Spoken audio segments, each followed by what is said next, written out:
Alright, welcome back guys. Today we have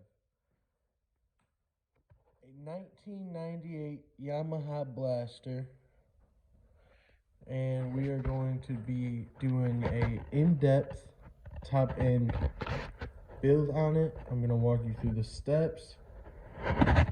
This is stock bore, stock piston, everything's stock. This motor has never been completely rebuilt. We took the head off one time to go through and inspect the rings, make sure they're still in spec. And she finally gave up. This custom paint that you see was all done by a rattle can. My dad and me and a few other people did it. It turned out really nice. I'll post a picture of what the quad looked like before right here.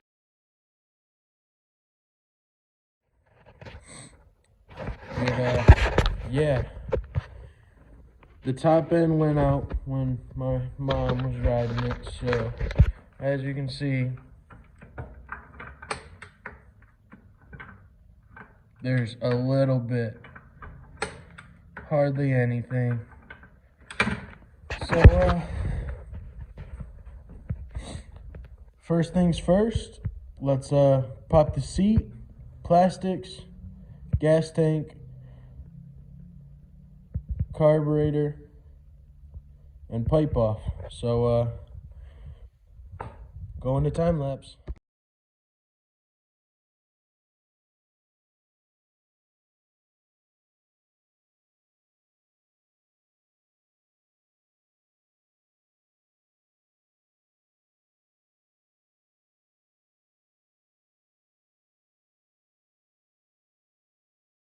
All right, so no, not when you got the quad torn down like this. I really want to do a carb clean, but this one still has the oil injection on it, and I hate messing with them lines because they're a pain in the ass. So last time it ran, it was running fine. Like, I didn't hear no bog off throttle or like anything to be worried about in that situation. So I think the carb's fine, but with this top end kit I got, it has the jug, the whole jug, so I have to feed a 10mm open end box end ratchet down here, which won't suck that bad, but I was just trying to avoid it and then just knock out a carb clean right away. But basically, when you get to this point, most of your plastics are off. We got to take off these front ones still, just so it's easier to get the pipe out. Or actually, on this one, you might be able to do it without taking it out, but it does help when you have them off. For bolts, I know these quads in and out, so it's like I don't have to label bags, but usually, like, I have this RM250 I'm rebuilding for my buddy. I got like fenders and subframes. I mean, that's really motor mounts, and then like all the other little stuff. But this rebuild's coming soon too. Just waiting on gaskets. So let's get back right into this. I'm sorry for how long the time lapse is, but it's better than just boring you guys out and letting you sit through the whole thing and have a fucking hour and 30-minute long video. Or I could just put it in fast forward mode, whatever, and then get her done. But all this needs is a top end. Like, we don't have to do no other thing. I will clean the air filter, and I'll give you guys a good tip on how to clean the air filter super good. And like, clearly, new spark plug, check the crank. But I'll show you the kit that we got for the top end after we get the jug off. So yeah, let's get this pipe off and then the jug. That's all we got to do. See ya.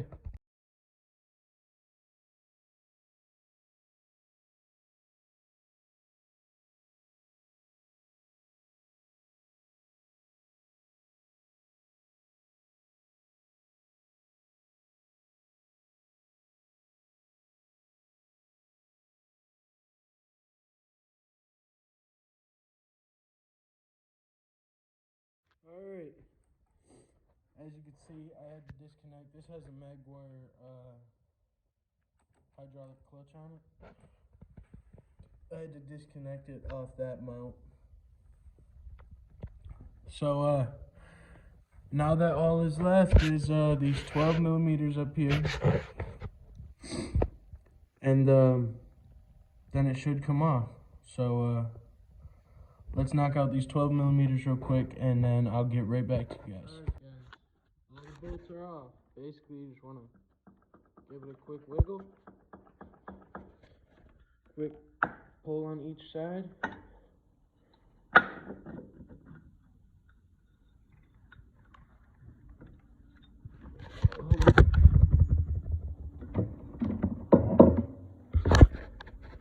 There she is, off. Don't want to flip it around too quick because the bolts are in there. Yeah, you're not taking parts out of my driveway. That's what I came here for. That's what it looks like. You can tell this jug's ate up bad as fuck. You need to get this out.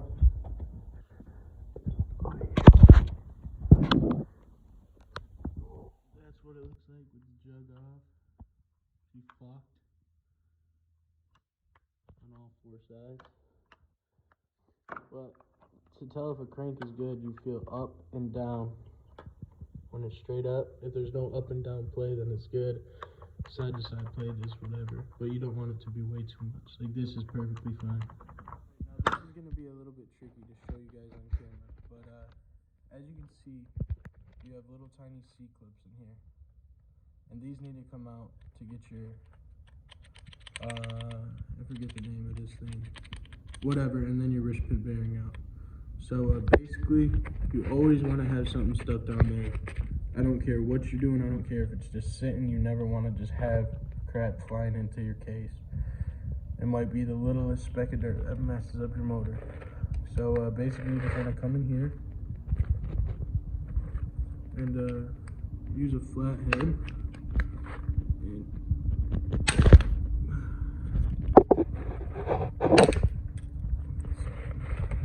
If that doesn't work, then just find where the open end of the C-clip is, which is way the hell up here. So you want to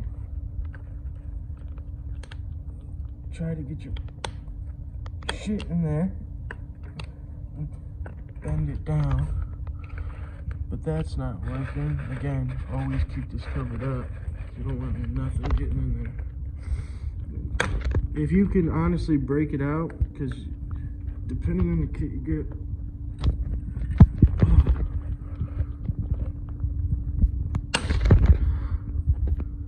see, like I just broke this one up.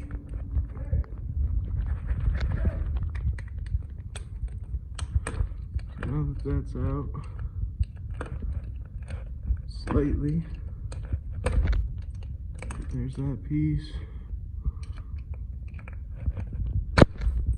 There's that piece. Alright, so now go on this side. Should just be able to push on it. Alright, so I got it completely out. Came out with just a little bit of fight. But you can tell this is the stock piston because there's no, not that I can see unless it just has so much worn on it. There's usually like an N or a W, or the skirts are black. But this quad's failure was due to exhaust system, which I'm not totally familiar with, but I'm guessing it's the exhaust side. That's how it came out. So it's rubbing up and down, so it must have needed oil slots drilled into here from the stock, or just wasn't getting enough oil from the injection pump, because there is hot spots around this. So I take it as lack of oil probably. And with the air filter, I know air filters are usually only for intake side mishaps, like on this side. You can see it did have a little bit of scraping from debris coming through the air filter. But yeah, I'm going with lack of oil, just the way it's grooved up like this, or maybe it just wasn't warmed up enough to get the oil fully up there. And it did blow up on a rainy, or not a rainy day, but a cold day, so Could have just been lack of air fuel mixture, the jets. It could have been a lot of things with the exhaust side. Like on this side, or on this RM250, you can see it was because of intake and debris, but it also has oil ports, so it stayed alive for a lot longer. This straight up has a whole bite out of it. I'll show you in the air filter off this bike. That was the leading case of why that top end blew out on this. And they were riding in sandy conditions, and that's just how it went down. You can see the exhaust side on this, no oil port, but 2-stroke, and then this is premix. It just lubricates itself basically. So next I'm gonna run inside and grab that basket or the box, and yeah, we'll get to reassembly. It's been open because I already measured the ring gap and spec'd it out and everything. Basically, the kit is about, I think the non-page is $160 for it. Gaskets, metal top, head gasket, and then papers, cylinder gasket. Basically, that's it. Open it up. Jug, brand new jug. Never been used. It's not a remanufactured jug. It's a straight up brand new jug. With the cross hatching on here. Good home job. Even though it's only $150, ports look good. There's no rough edges in the cylinder. The port works decent. And then these do not come with it, but like I said, I already measured ring gap, and I'll go over that with you guys real quick. Comes with spark plug. It's kind of junk. It's not NGK, but it'll use. You get a new, I hate forgetting what that's called, new C-clips. These ones are a bit easier to install too because they're shaped like G's, so that's dope. And then you get your piston, and the rings come in a separate package, but I already put these on because I did this last night. But yeah, I'll go over ring gap with you.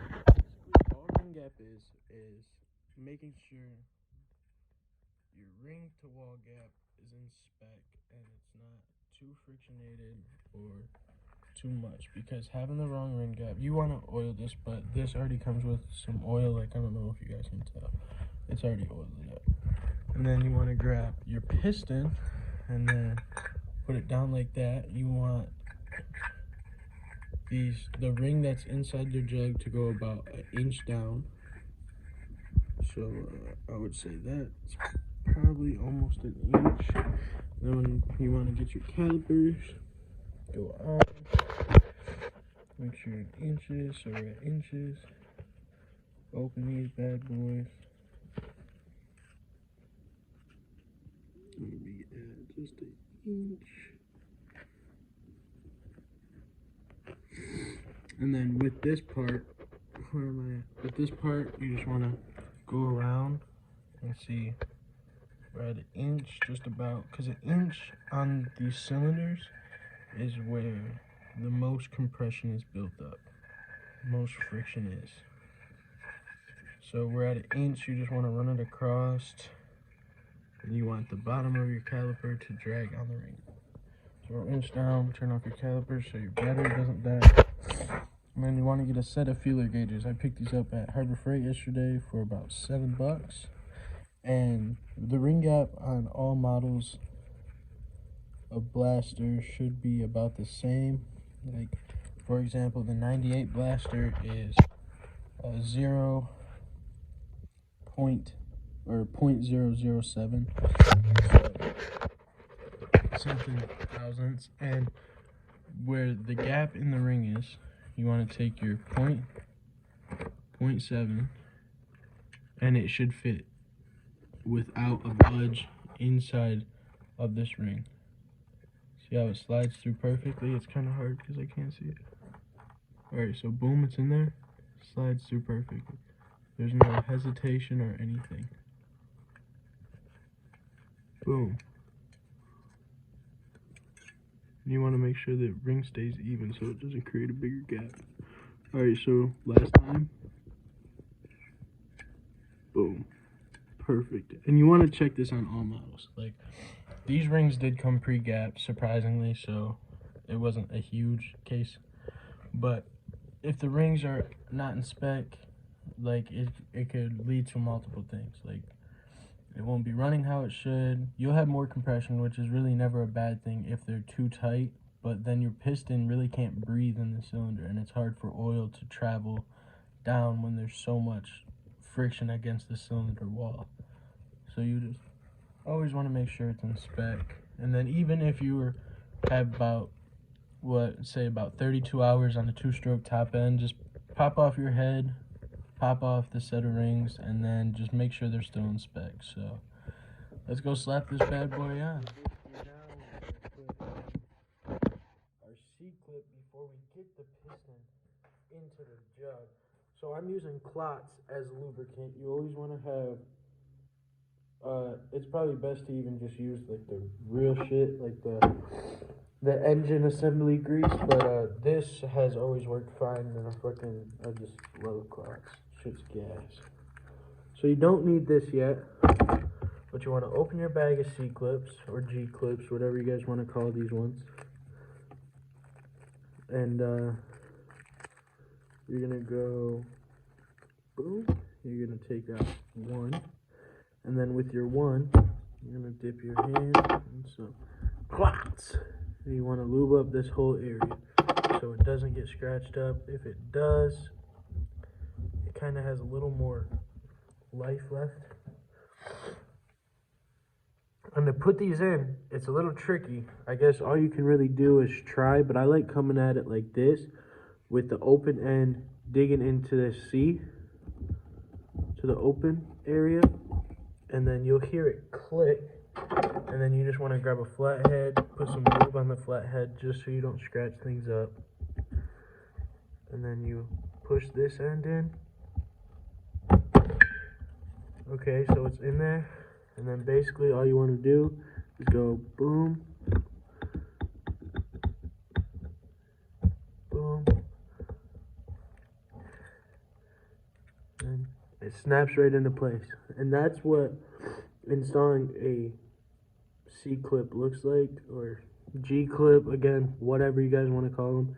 And usually how you want to run these is you want to keep this gap at the bottom closed, so with the bar you keep it closed. So I like just grabbing where this G is and bringing it up, and as you can see, it closes the gap right there. Not a lot of pistons are going to have this G-ring look. Usually they're more of a C, but in this case scenario with this build, it'll be perfectly fine. It just prevents this from coming out more than a normal C-clip would, I guess you could say, but who really knows? That's like super scientific. So basically now, you take your old jug, if you get in this rebuild kit, take your old jug and get the reed cage off of it, and then put it on your new jug. And if you have, I want to say this right now, if you are rebuilding a blaster and you have this copper gasket, the stock copper gasket, or if you order a Weisco and it comes with the copper gasket, you reuse this, because you can see that this one that comes in here is like fucking tin foil, and that's probably like the biggest flaw of this kit. So reuse this if it's not bent or has super bad indentation, and use a little bit of RTV gasket sealer. Just put a little dab around it like a smooth bead, and then it'll be set. You won't have no vacuum leaks. There's no coolant that runs through these, but use the brass ones or copper ones, whatever it is. Always use these. Got the reed cage in. These are all torque spec to tight. I don't know the exact torque spec, just clearly go in a star pattern because of this gasket. And just go until it's like, it's not coming out. Like, don't over torque it. I'm sure there's an exact torque spec you can look at. But really the only torque specs you need to worry about is your base, your cylinder base, and then your head up here. So now the next thing with these jugs is you got to take out the head studs on the previous jug, this could be a pain in the ass. I'm not gonna lie. It's not a fun job, but it has to get done. And then it's easy flowing from there. So I'll give you guys a walkthrough on how I do it and why I'm so awesome at what I do. Because, you know, I am awesome at what I do. So basically, grab this guy, bring him right here, and while you're at it, put some. I'm not even recording it. But like, seriously, this shit sucks. I'm not gonna lie. And not that this is gonna help any, but it's just lubricant to get some of this shit off that I need to get off. Alright, so let them sit for a minute. Walk over here, grab some fucking Mountain Dew. And you wanna grab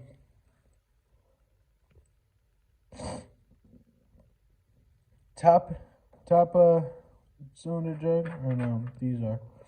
Alright, so these are your base right here, and these are your heads. So you want to grab one of each, and then this was a 12. So you want to come over here, you want to grab a socket 12 here. Come over here. Again, hard to do this with one hand, but I'm making it work. You want to screw this one on here.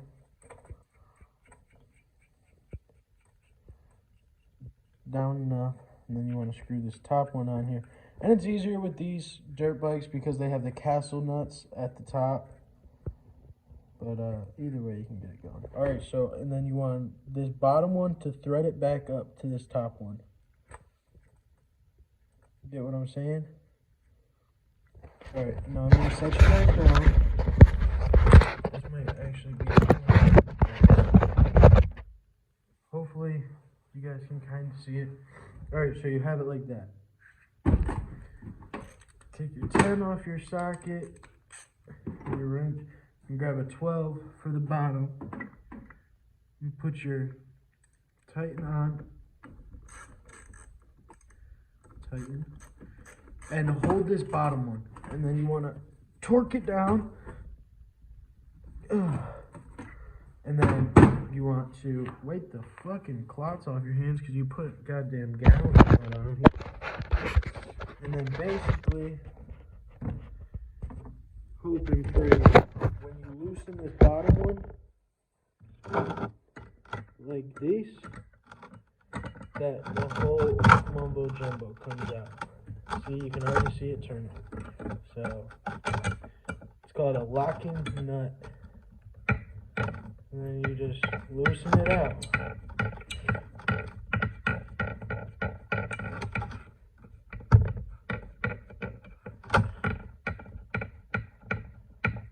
And then when you're putting it back into a jug,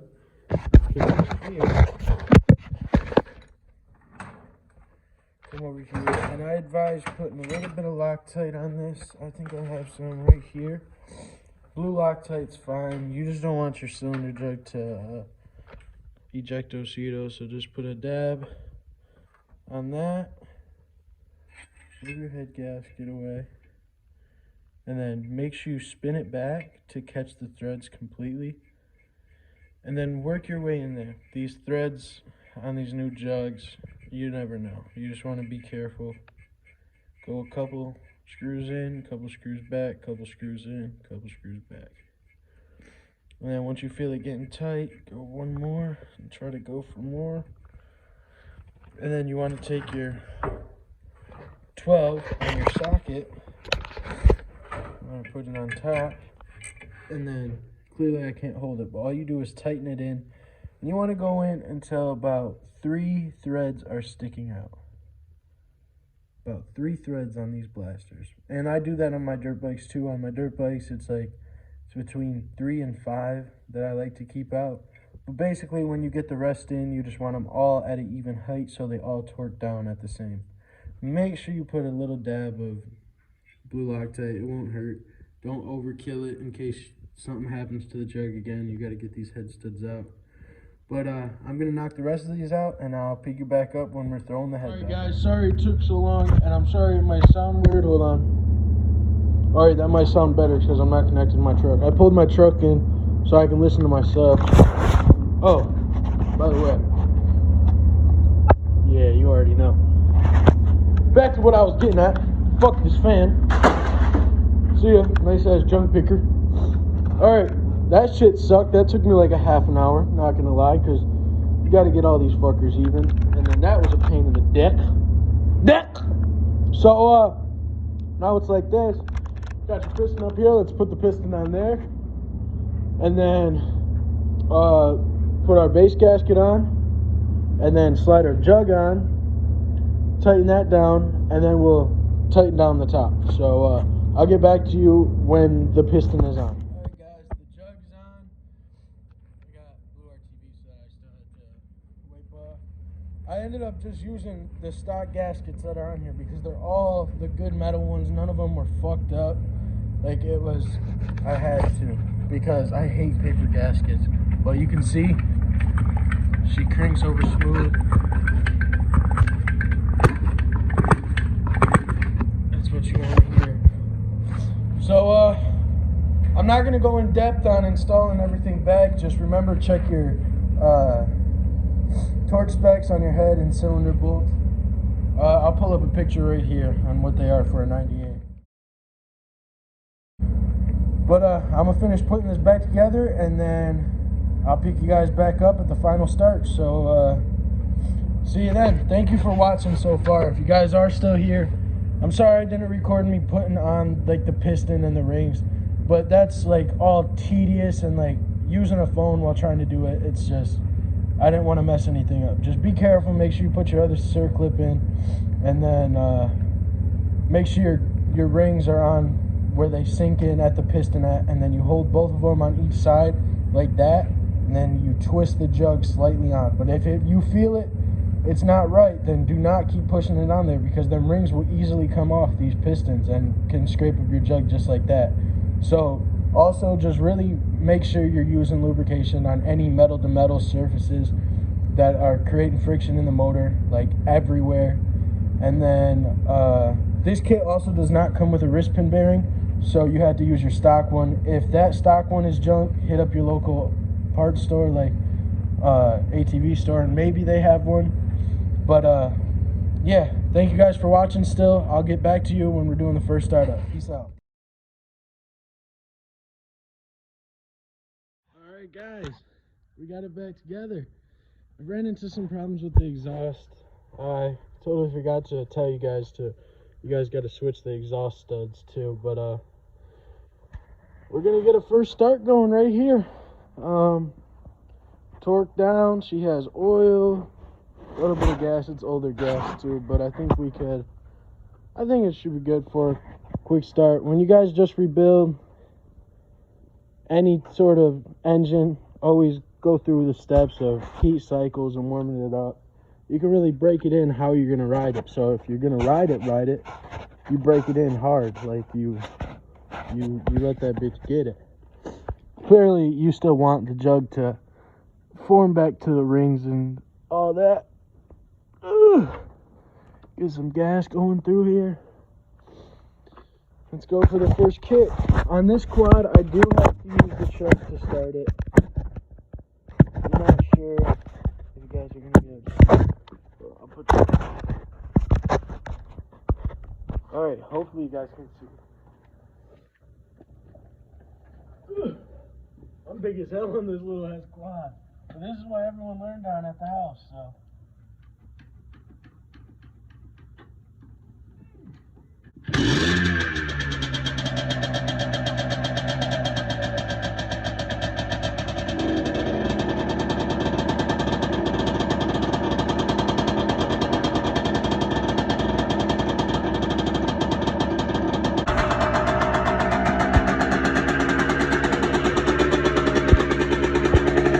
She's idling a little high.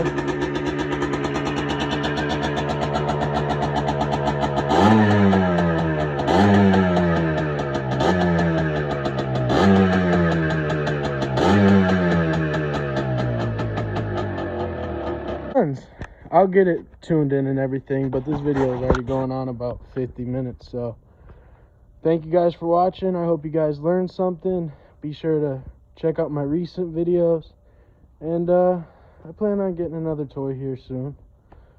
Definitely another 2-stroke. So, thank you guys for watching. Have a good day. Peace.